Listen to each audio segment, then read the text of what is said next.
Your sister married into the Blackstone family, Dad said. Don't come to Christmas. At the party they introduced me as the failure. Richard Blackstone stood. Director Williams? Your $820 million nonprofit is transforming communities. Dad's face went white. But let me tell you how I became the family disappointment who secretly ran one of the largest educational nonprofits in the country.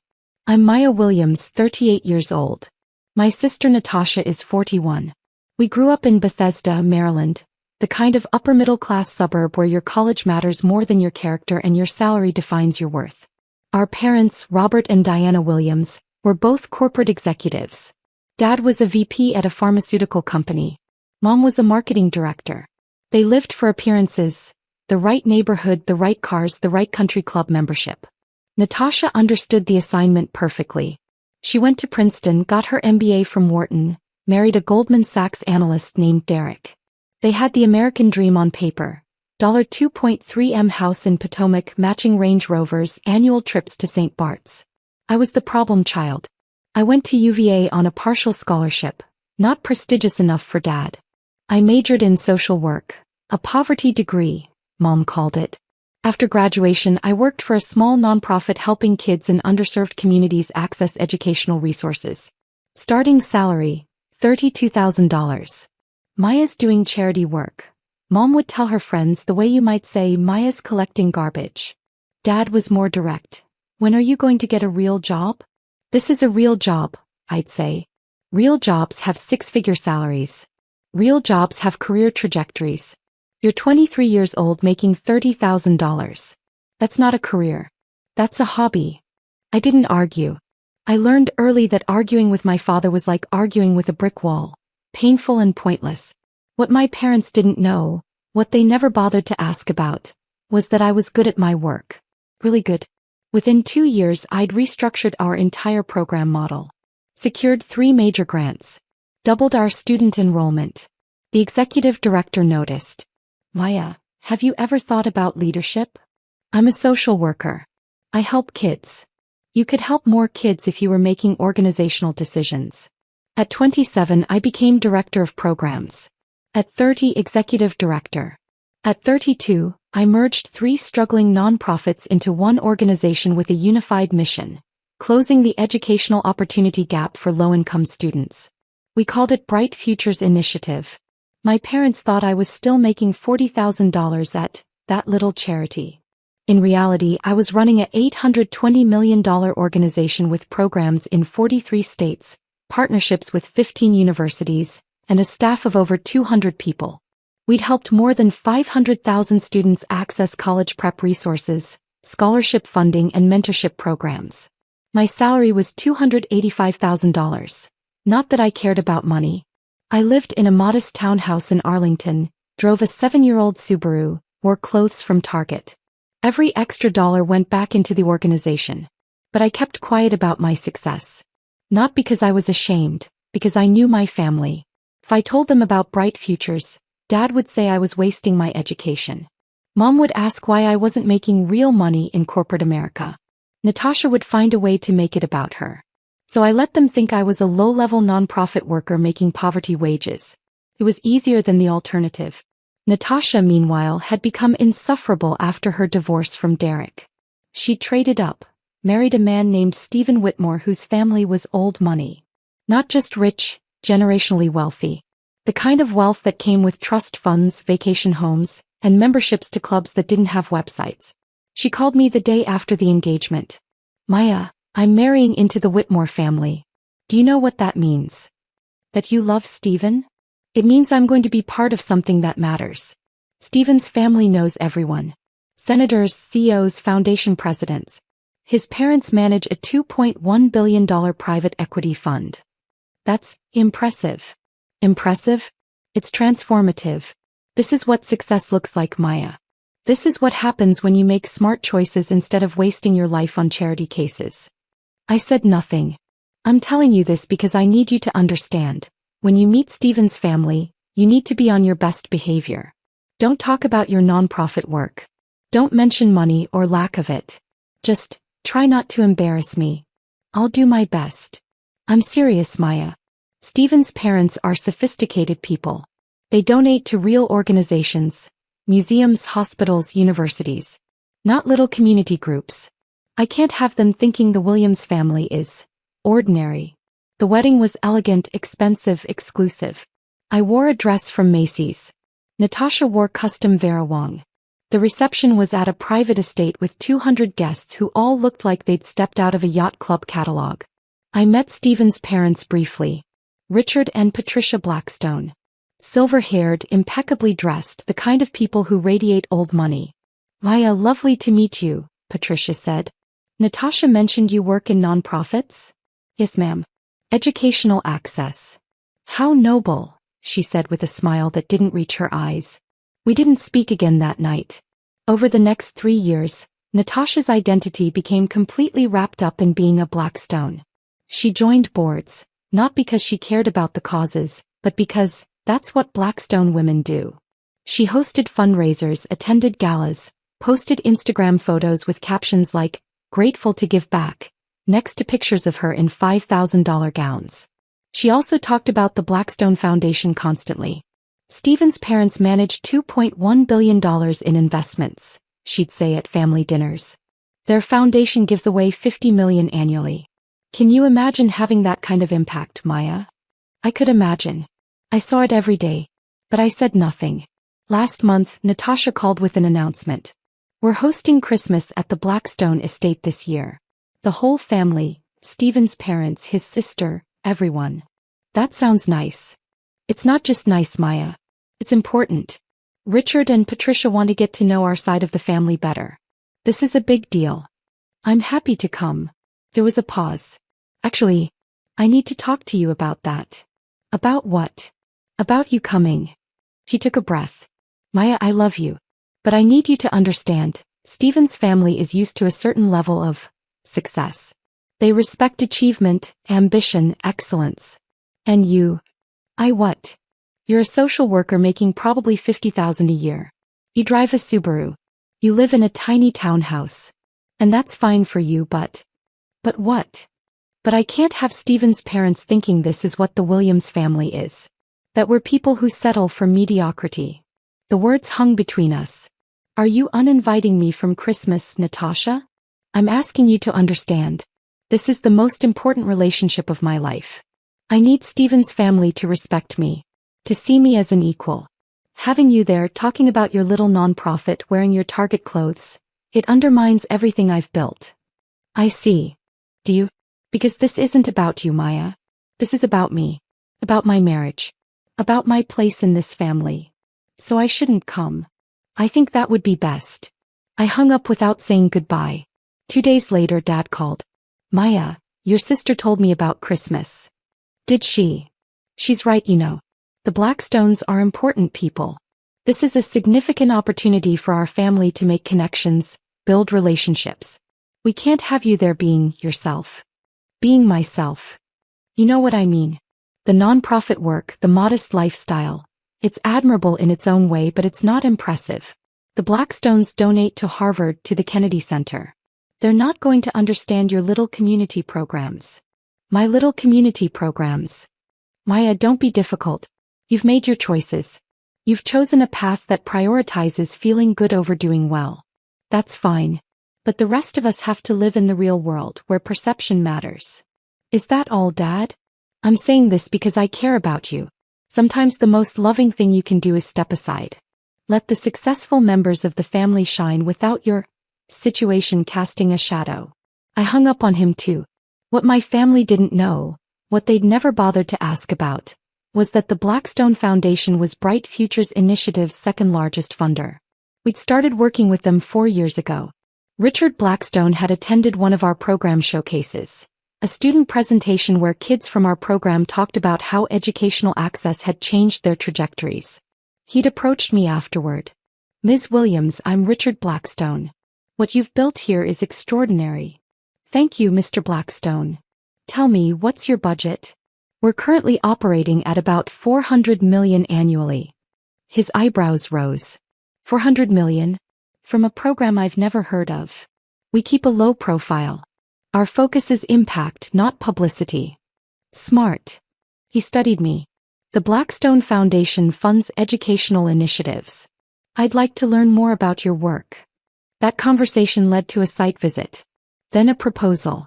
Then a $15 million grant. Over 4 years, the Blackstone Foundation had given Bright Futures $73 million. They'd connected us with other donors, opened doors to university partnerships, helped us scale programs that were transforming lives. Richard Blackstone and I spoke quarterly to review outcomes. He told me repeatedly that Bright Futures was his foundation's highest impact investment. Patricia Blackstone served on our advisory board, though she attended meetings virtually and we'd never publicized her involvement per her request for privacy. When Natasha married Stephen, I'd wondered if I should mention the connection. Decided against it. My work didn't need to be currency in family politics. But after being uninvited from Christmas, something shifted. I wasn't angry. I was tired. Tired of being invisible. Tired of being the family embarrassment. Tired of watching Natasha build an identity around money and connections while I actually did the work she pretended to care about. I called Richard Blackstone's office. His assistant put me through immediately. Maya, good to hear from you. I was just reviewing your Q4 impact report.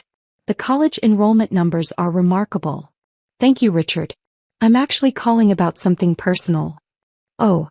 I understand you're hosting Christmas this year. That my sister and her family will be there. Yes, Stephen mentioned his in-laws would join us. I'm looking forward to meeting them properly. I took a breath. Richard, I need to tell you something. Natasha is my sister. Stephen is my brother-in-law. Silence. Your sister, he repeated slowly. Natasha Whitmore is your sister. Yes. Does she know about your work? About Bright Futures? No.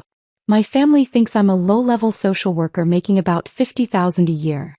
Why would they think that? Because I've never corrected them. And they've never asked. More silence. Then, Maya, forgive me for being direct, but why are you telling me this now? Because Natasha uninvited me from Christmas. She said my presence would embarrass her in front of your family. That my little nonprofit and my modest lifestyle would make the Williams family look mediocre. I see. His voice had gone very quiet. And your parents? Agreed with her. Said I should step aside and let the successful family members shine.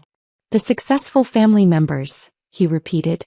The woman who runs an $820 million organization that we consider our foundation's highest impact investment is being excluded for not being successful enough. Yes. That's. He stopped.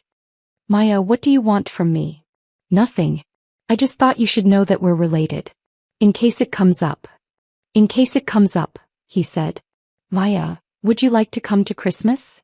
Richard, I don't want to create drama. You wouldn't be creating it. You'd be revealing it. There's a difference. He paused. Patricia and I would be honored to have you as our guest. The woman who's helped us deploy $73 million to change 500,000 lives deserves a seat at our table. Natasha will be furious. Natasha, he said carefully, needs to learn that success isn't about who you marry. It's about what you build. I arrived at the Blackstone estate on Christmas Eve at exactly 6 p.m. The house was stunning. A sprawling colonial on 20 acres in McLean, Virginia. Old money beautiful, not new money flashy. I wore a simple black dress, still Target, but it fit well and looked appropriate. I carried a bottle of wine and homemade cookies from my favorite bakery. A valet took my Subaru keys without judgment. Richard Blackstone opened the door himself. Why? Welcome. Richard. Thank you for having me. Thank you for coming. Patricia is eager to finally meet you in person. He led me into a living room decorated with understated elegance. Real tree, classic ornaments, nothing gaudy. About 15 people mingled with cocktails. I saw Natasha immediately. She was holding court near the fireplace, wearing a designer dress that probably cost more than my car. Stephen stood beside her looking polished and attentive. My parents were there too. Dad in his country club blazer, Mom in pearls and a forced smile. Natasha saw me. Her face went white then red. She crossed the room in 6 angry strides. What are you doing here? Richard invited me. Richard, Mr. Blackstone invited you? Why would he? She looked around frantically. You need to leave. No. Before his parents see you. I'm not leaving. Maya, I swear to God if you embarrass me. Natasha.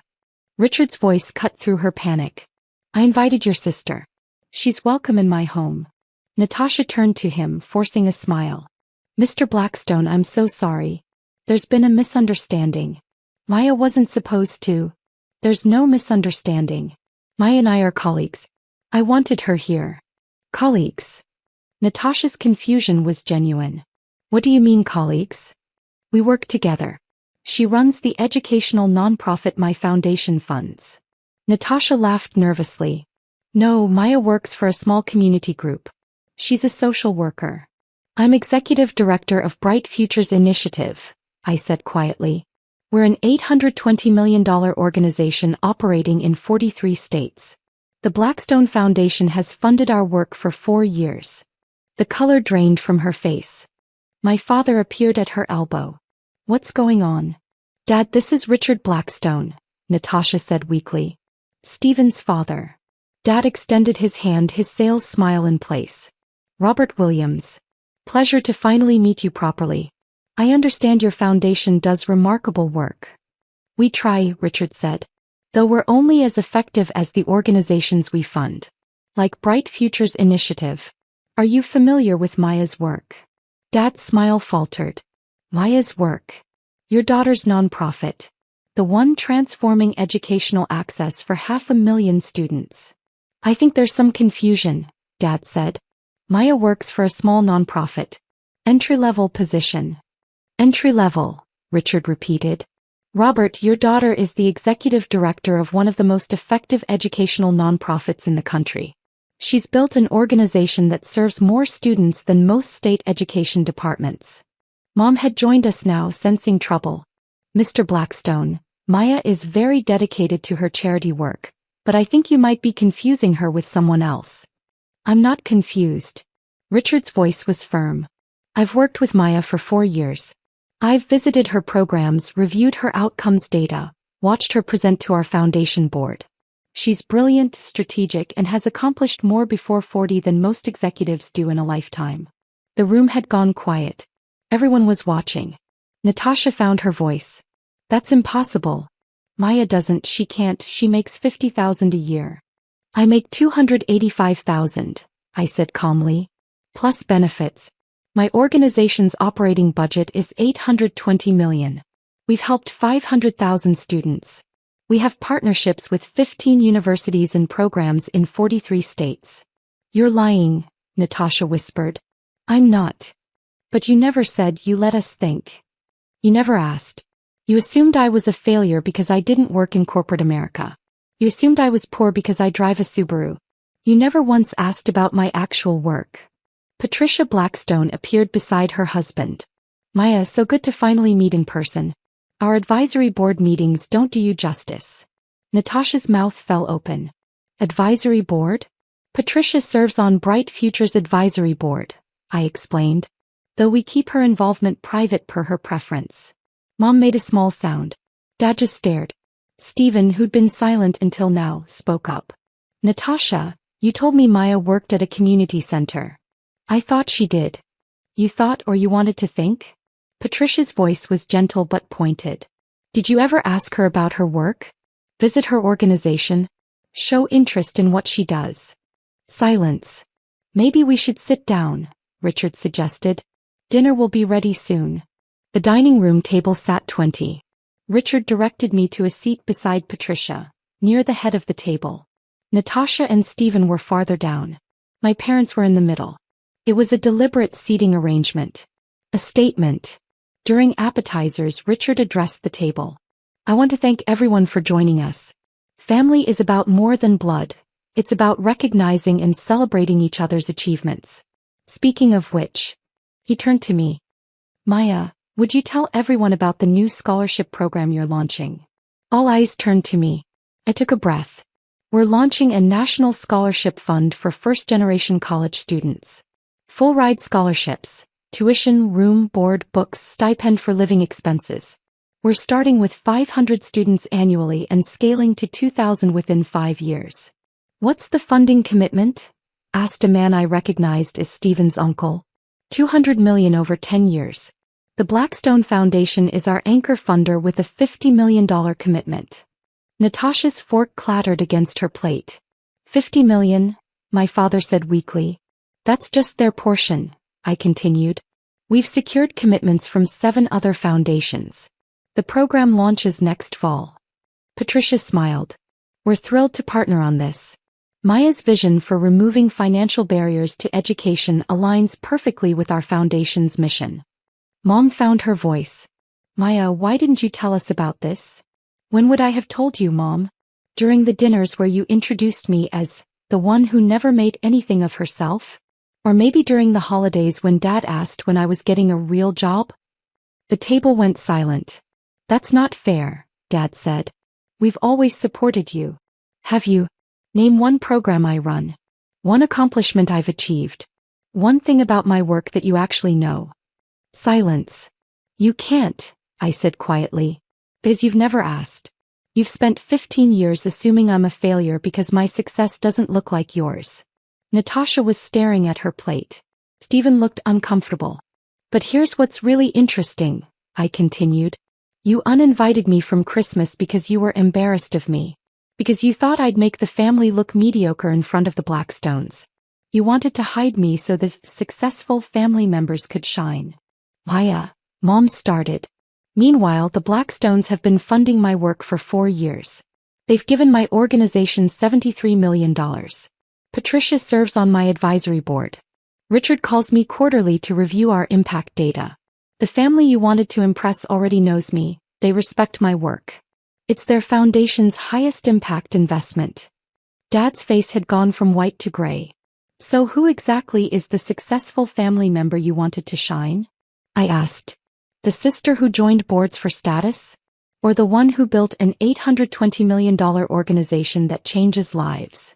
Natasha stood up abruptly. I need to talk to my sister. Alone. Natasha, Stephen began. Alone. Richard gestured to a side room. The study is available. Natasha practically dragged me down the hall. Once the door closed, she turned on me. How could you do this to me? Do what? Humiliate me. Make me look like an idiot in front of my husband's family. I didn't make you look like anything. You did that yourself. I uninvited you to protect you, she shouted. To protect you from feeling inferior around successful people. Or to protect yourself from having your carefully constructed image shattered? She flinched. That's not fair. Isn't it? Natasha, you've spent 3 years building an identity around being a Blackstone. Around having access to their wealth, their connections, their foundation. You've posted photos at galas, bragged about their donations, acted like their success is yours. I'm Stephen's wife. Which makes you Stephen's wife. Not a philanthropist. Not an executive. Not someone who actually does the work. I'm on 3 nonprofit boards. Are you? Or do you just attend luncheons and sign checks with Stephen's money? Her face crumpled. You don't understand what it's like. Growing up in your shadow. My shadow? Natasha, you were the golden child. Princeton. Wharton. The perfect marriage. The perfect-looking marriage. To a man who cheated on me with his secretary. While you were off changing the world, I was trying to figure out who I was without a successful husband defining me. She sank into a chair. Then I met Stephen. Met his family. Saw a chance to be part of something that mattered. Something bigger than myself. But you're not part of it. You married into it.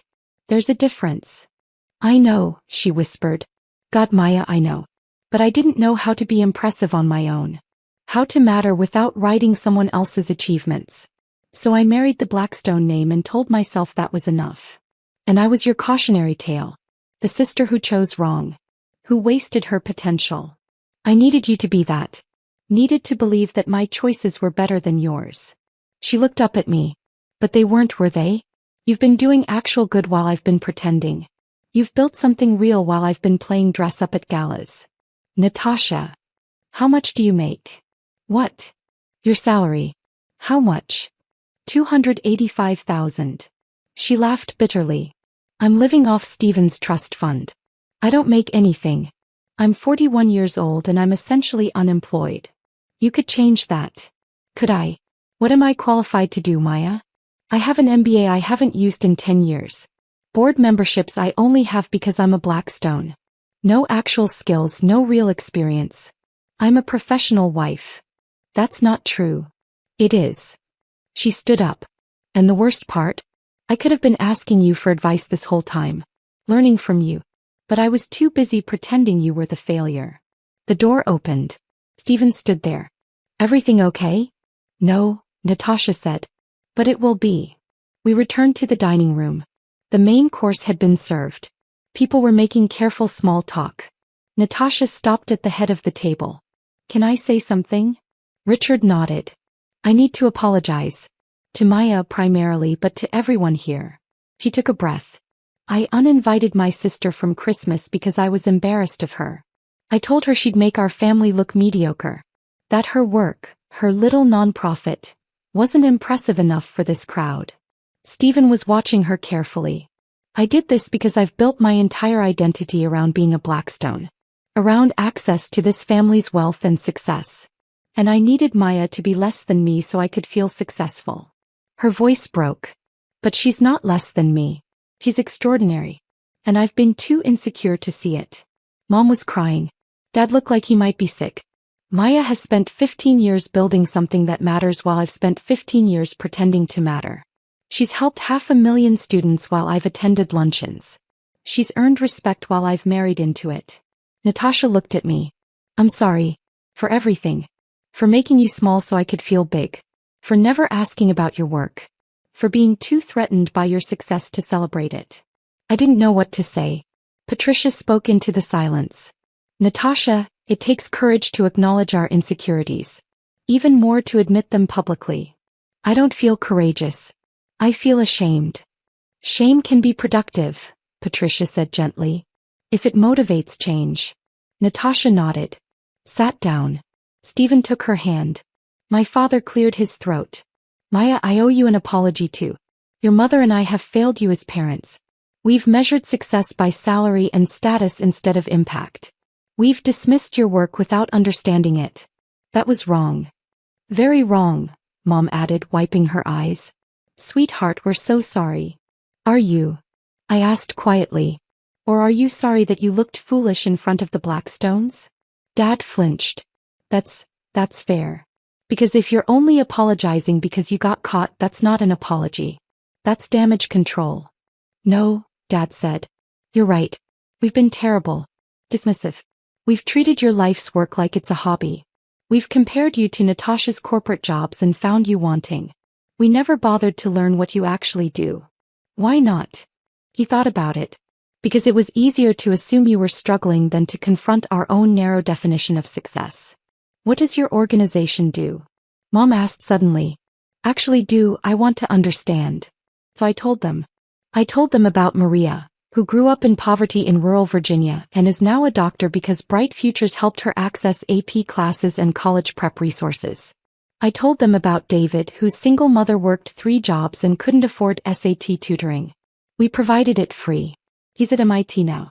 I told them about our college success coaches who help first-generation students navigate financial aid, about our scholarship programs, about partnerships that provide free textbooks and laptops. I told them about the 500,000 students whose lives had changed because we believed education should be accessible regardless of zip code or income. By the time I finished, Mom was crying again. Dad looked stricken. $820 million, he said quietly. You're responsible for $820 million. I'm responsible for 500,000 students. The money is just the tool. Richard raised his glass. To Maya Williams, who understands that true success is measured in lives changed, not dollars accumulated. Everyone raised their glasses, except Natasha, who was staring at her plate. Natasha, Stephen said gently. She looked up, raised her glass.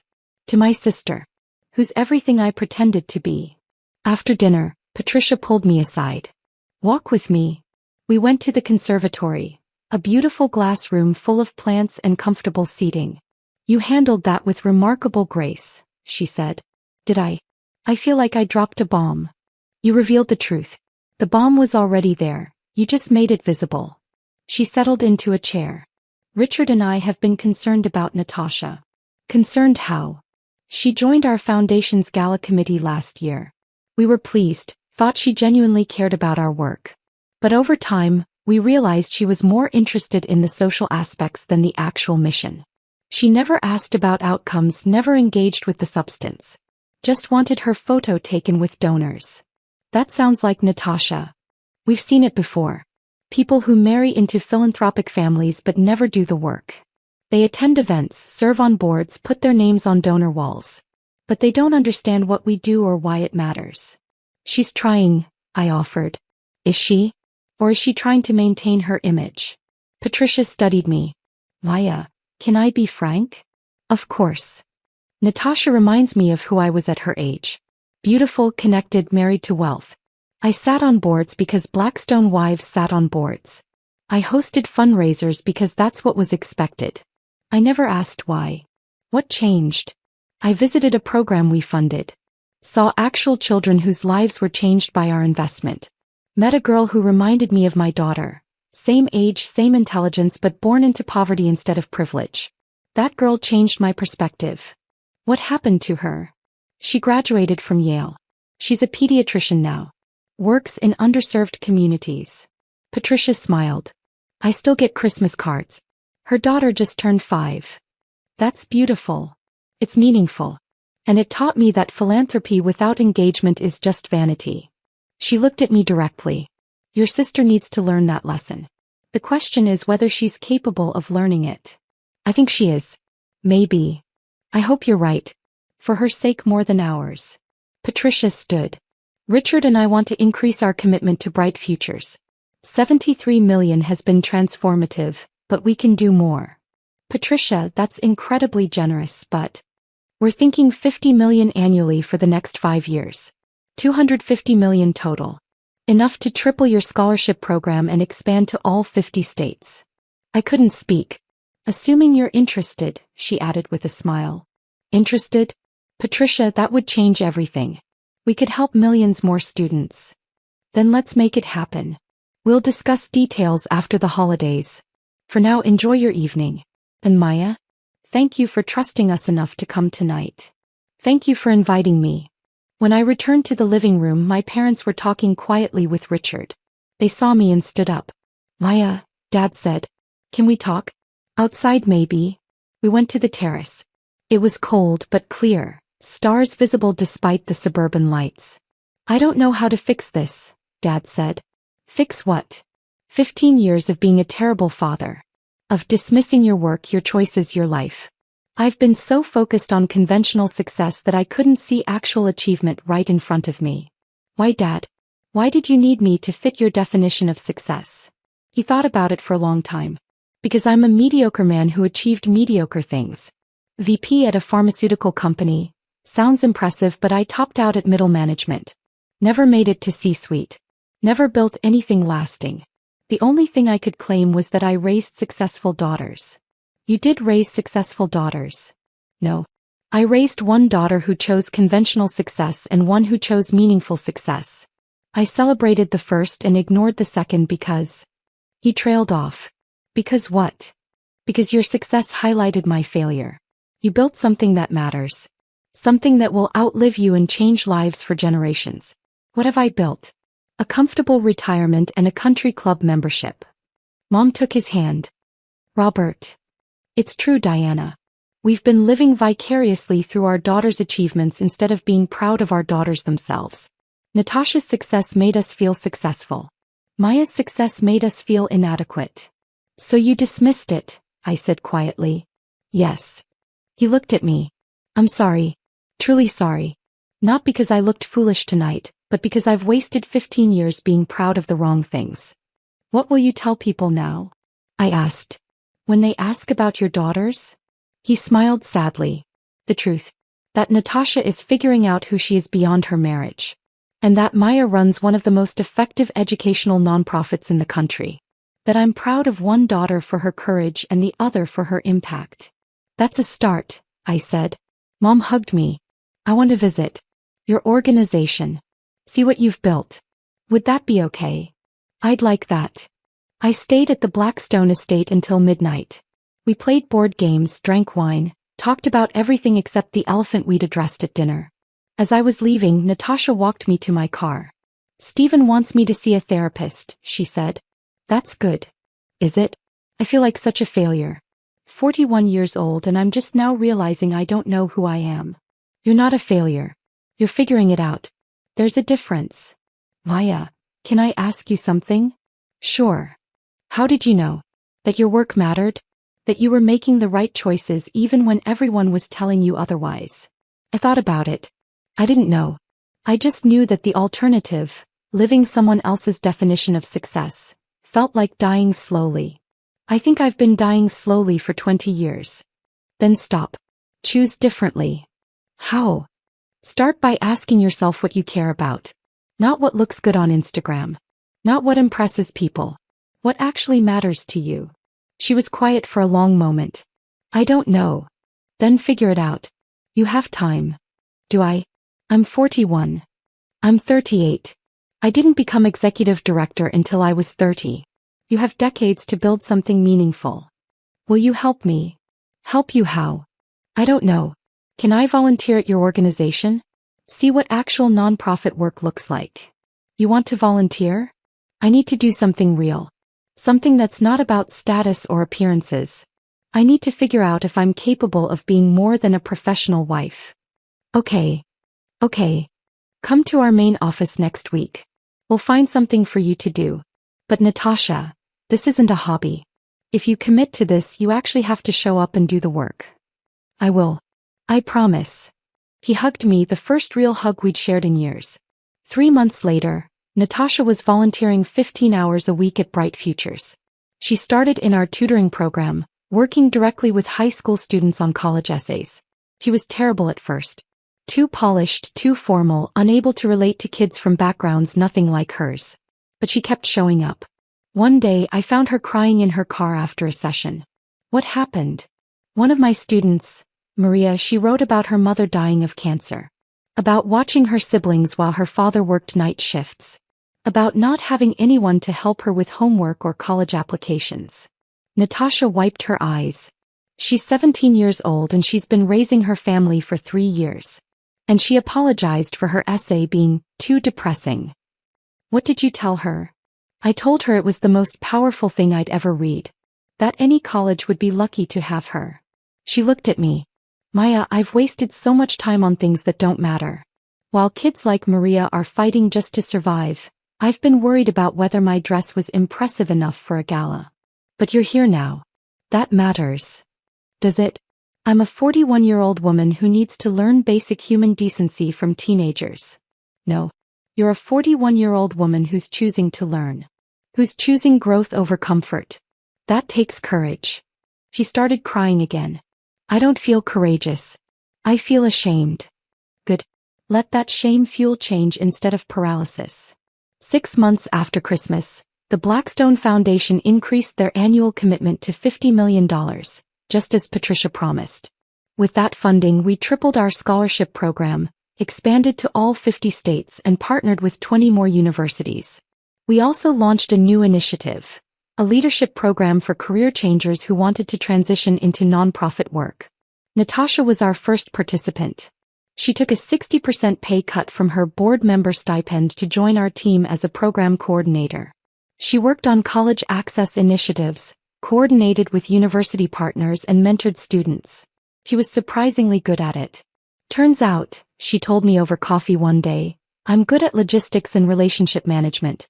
Who knew that corporate skills could transfer to actual meaningful work? Anyone who was paying attention. "Shut up." She smiled. "But seriously, thank you. For not giving up on me. For letting me volunteer even after I was such a nightmare." "You weren't a nightmare. You were lost." "I was a nightmare who was lost." She paused. "Steven's proud of me. Real pride, not performative pride. He says I'm more myself now than I've been in years." "Are you?" "I think so. I'm making $60,000 a year instead of living off a trust fund. I'm working with kids who think Chipotle is expensive instead of attending galas at the Ritz. And I'm happier than I've been in 2 decades. Good. Also, Mom wants to volunteer. She keeps asking about opportunities to help with fundraising." "Really?" She's serious. She's been telling everyone at the country club about my daughter who runs the $820 million nonprofit. You've become her new bragging point. I laughed. Better than being the family embarrassment. You were never an embarrassment. We were just too insecure to see your success for what it was. My phone buzzed. A text from Richard Blackstone. Board meeting next week. Patricia wants to propose new funding model for leadership program. Your sister is impressive. Well done. I showed Natasha the text. Your sister is impressive, she read. Wow. You are impressive. You're doing the work. I'm trying. That's all. She looked at me. Maya, can I ask you something? Always. Why did you let us think you were a failure for so long? Because it was easier than fighting. Easier than trying to make you see me differently. I thought if I just lived my life quietly, did my work without recognition, that would be enough.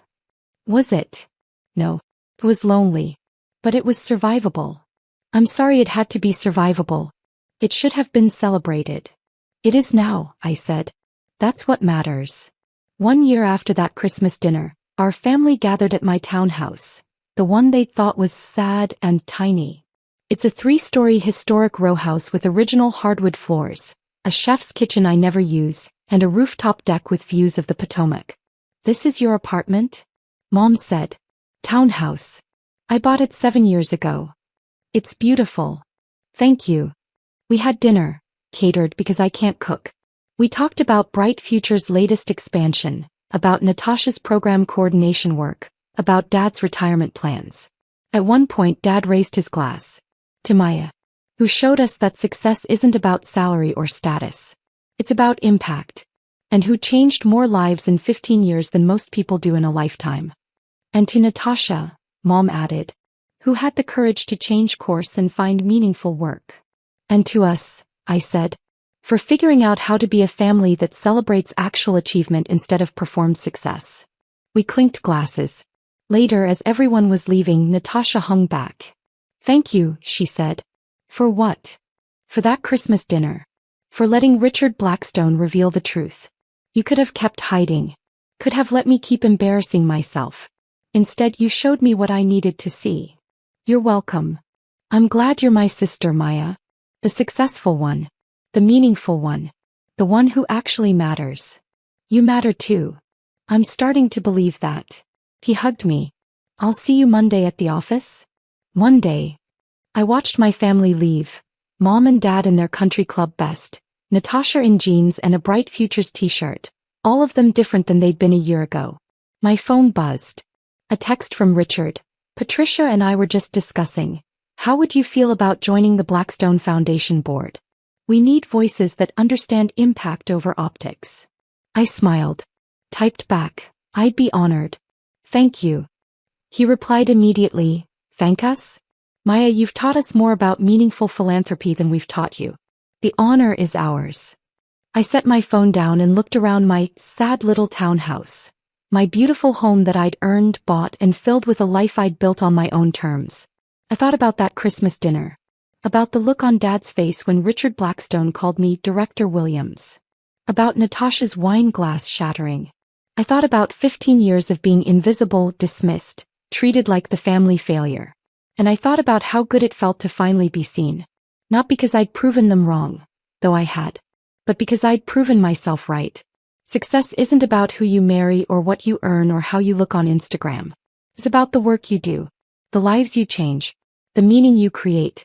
And by that measure I'd been successful all along. They just hadn't been looking. The end.